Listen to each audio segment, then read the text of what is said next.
people are upset with me over Twitter that I keep pointing out that Notre Dame is a more worthy playoff team than Miami. And I know that Miami beat them by 3 points at the start of the regular season. I know they both have 10-2 records or whatever, but it's clear as day that Notre Dame is far more worthy, and at this point of the year, a far better team than Miami. The floor is yours for you to co-sign for everything I just said. Okay, I see what you were doing, trying to create farming engagement and then leveraging my expertise and my loyalty to the U. I get what you're doing. This is worse than most of your Caitlin Clark WNBA takes. Seriously. I mean, you as a former player way back when, decades ago, should know the games matter. They're not everything, but they matter. And I would state that in a tiebreaker, when both teams have the same or approximate records, the results matter. I was at that game. That score is a little bit deceptive. Miami controlled most of that game pretty handily. Now, with that being said, I think the other story is, and I tweeted about this, Jason, we can get into it later.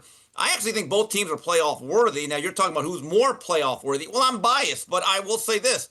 Miami, since losing to SMU, is an ascending team that has controlled most of their games, if not dominated. But again, Jason, as a former player, I ask you, do the games matter or not? Yes, I Oh, believe the games matter.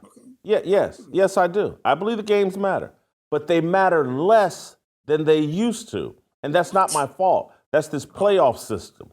I used to be everything was about. I can't. There was some year back in the early 1990s. I'm sorry, I'm beating my head over mm, the head, where two teams fought head to head or played head to head, but one of them finished higher, I think, in the rankings, or there was a debate about who should be number one. And it was the team that actually had lost the head to head, ended up okay, finishing I know higher. what year. Yeah, 1993, I believe, Florida State was number one. They go to Notre Dame and they lose that game. And the next week, yeah, Boston College, led by, I think it was Tom Coughlin's final year there, they upset Notre Dame. And in the ranking system, Florida State kept winning. They ended up playing Nebraska in the Orange Bowl to finish yes. number one, Bobby Bowden's first national title. And so God, I'm good. back then, I wrote columns saying this is a travesty, head to head matters. How can you do this? The two, and I was just pounding my fist. I was like, head to head matters. Now that they've expanded the playoffs, expanded the season, and all this, the regular season just doesn't mean as much. And so when I look, in my view, when I look at the eye test of who I think would win right now, I say Notre Dame. I think they've made more improvement over the Mm. course of this season. I think they've been dominating teams pretty much the second half of the season. And when they lost, I think Texas A&M was their second A&M game, and beat they him. went 0-2. Yeah, I said in my mind at that time, Notre Dame will win its next 10 games, and they'll be in the playoff hunt, and they'll be in the playoffs. And I feel like I've been proven right. I think Marcus Freeman has done an amazing job, and I know that Miami, after some hiccups, has looked good the last 2, 3, 4 weeks. But Notre Dame to me has looked like a playoff team ever since. Even in their losses to Miami and Texas A&M, they look like a playoff team every weekend to me. I can't say that about Miami. First of all, I look at Notre Dame's schedule, and all I see is Clamato and V8 and Campbell. A lot of tomato cans. Oh my God! But okay, with that being said, we aim to be honest and fair here. After the SMU game, Miami looked bad. I went to that game in Dallas. I've never been more disgusted by a coaching performance in my life. Since that point, I will give Mario Cristobal credit. He has evolved and adapted.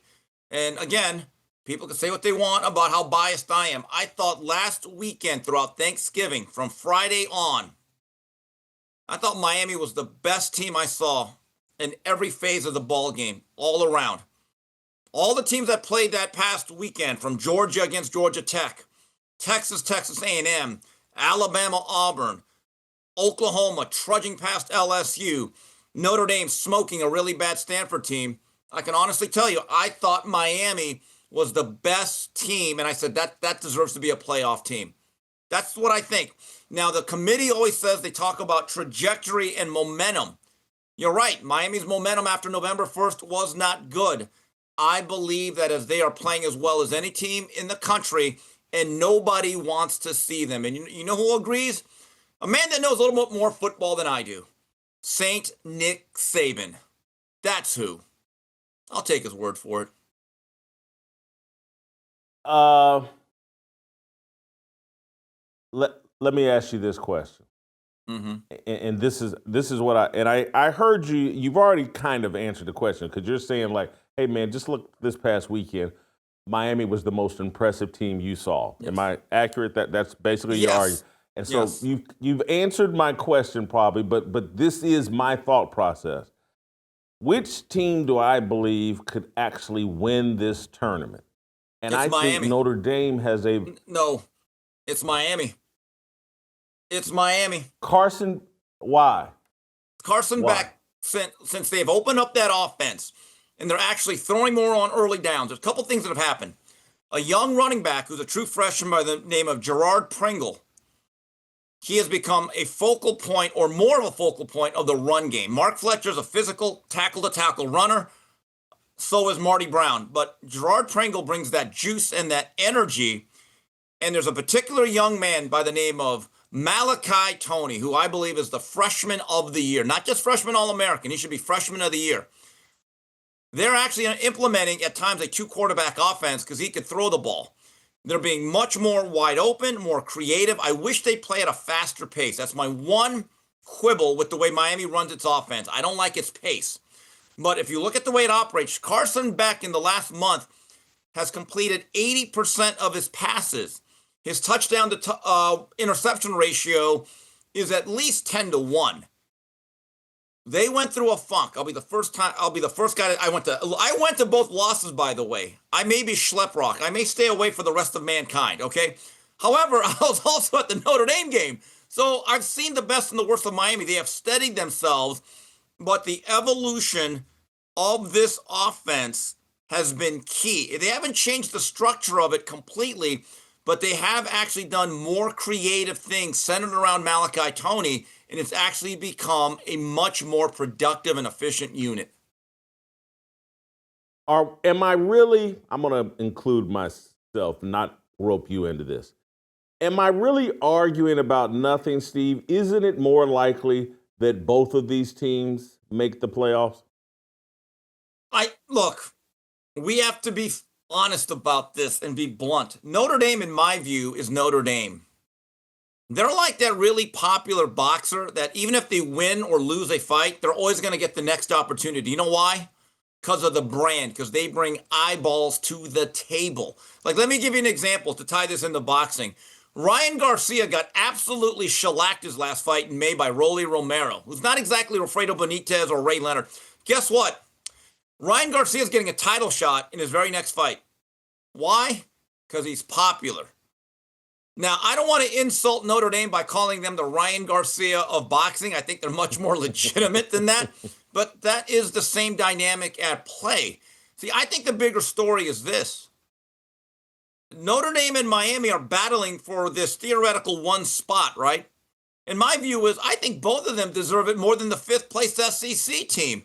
The big story this week is how does Alabama move up after struggling past a bad Auburn team? I watched that game. Auburn had Iron Ball. that game. It was a horrible game. It was a horrible game. Both teams look like slop. No doubt. I agree with you there. But this is where the SEC officials are great. They know what they're doing. Some of those penalties on third down on Auburn, I was like, wait a minute, hold on. What in the name of Roy Kramer is going on here? And Auburn probably had the poorest ball security I've ever seen in a big game. They kind of blew that game. So my view is, okay, Alabama won. Not to a point where they get elevated. There's no other conference where you could beat a sub-500 team and get credit for it. Everyone else, you beat a sub-500 team, they say you did the Chris Rock. You did what you're supposed to. What do you want, a cookie? But in the SEC, you beat a 4-loss team on the road, and you're like, oh wow, that was tough. There's this thing where I never really wanted to believe that the ESPN commentators were quote unquote on the take either for a conference or certain individuals. Their coverage of Jimmy Sexton and Lane Kiffin blew the roof off of that whole thing this past weekend. Here's what I'll say in defense of Alabama, because I want them in the tournament, and I can't believe I'm going this whole big guy brand deal, but I just, it's playoffs. Alabama in the tournament. It's like Duke basketball. Put them in the tournament. You know, put Kentucky and put this big brand. What happens with Alabama, Notre Dame matters more than, you know, Vanderbilt or Tulane, James Madison, whatever. And so I want Alabama and Notre Dame and Miami, to be quite fair. I want them in the tournament. And so I may be arguing about nothing because at the end of the day, dollar signs. What's going to get the best TV ratings? Everything's driven by that. And I think having Miami and Notre Dame in, they'll figure it out.